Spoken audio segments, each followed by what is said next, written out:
I remember getting a call from a friend of mine asking help in his chemistry test. It was like last month. He sneaked into the toilet cubicle, then secretly gave me a call. Hey, Alvin, I need your help. It's a 10 marks question on voltammetry.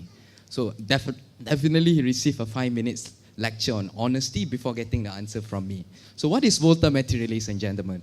Voltammetry comes derived from two very fundamental terms, which is called voltage and metry, which is the combination of two codes here.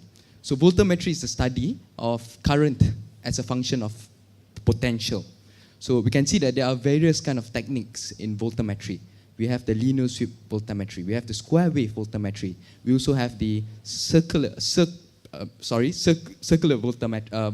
voltammetry. So if we take a look, like in most voltammetry experiments, you will need a 3-electrode system. But we have always come across the 2-electrode system in our high school chemistry textbook. So one is the anode and one is the cathode.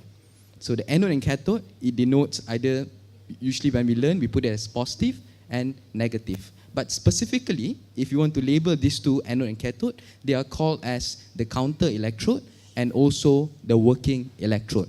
But when it involves voltammetry, it involves an addition of another electrode, which is called the reference electrode. So what is the function of reference electrode? So reference electrode, it acts to complete the circuit of that half cell. And it also provides a referencing potential to the working electrode so that the working electrode can work well. So in 1920s, when polarizograph was discovered by the father of modern electroanalytical chemistry, which is a chemist from Czech Republic named Javronsky. Until then, we can see that this kind of method is frequently used by electrochemists in order for them to study the mechanism behind electrochemistry of a certain mechanism. So if we take a look, why does this method is favored compared to the commonly used spectroscopy method, like the mass spectroscopy, like infrared spectroscopy, and such as? It's because that due to 3 very fundamental reasons. First, it's cheap, it's fast, and secondly, it's very selective and also very sensitive in its nature.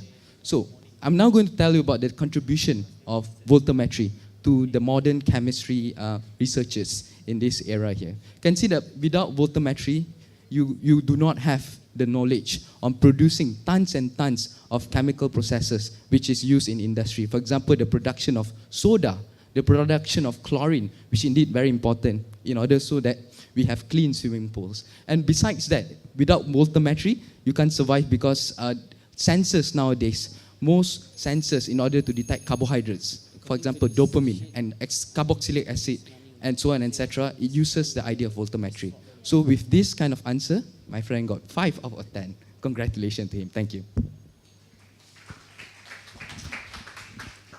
Questions, feedback from the judges?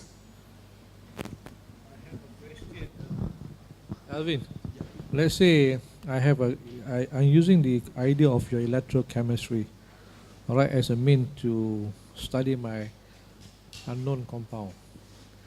If I put 100 DNA, different DNA, 100 of them, 100 what? Pardon? DNA. Oh, DNA. And Okay. in a way, I can activate my DNA to make it conduct, Okay. so that I can use electrochemistry method. Yeah. Will I be able to differentiate all the 100? If I'm able to differentiate all the 100, how am I going to tell which one tells what? How am I going to see the 100? How is it going to be reflected in my result? First thing, we need to see the current research now in order for the detection or determination of DNA.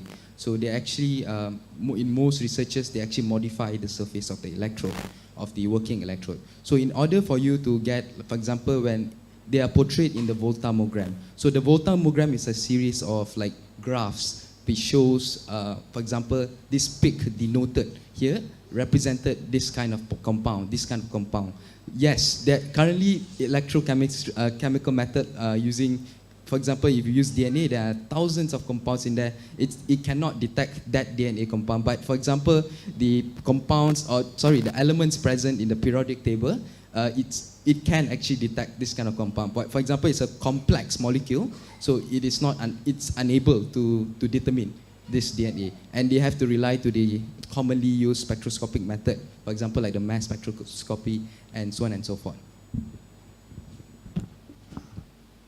I would just like to say, good attempt, but I just wish that the way you started with such a narrative form, if you had only continued that till the end, you would have gotten me from start to finish. Okay, so I guess there's no more questions and feedback from the judges. So thank you, Mr. Alvin.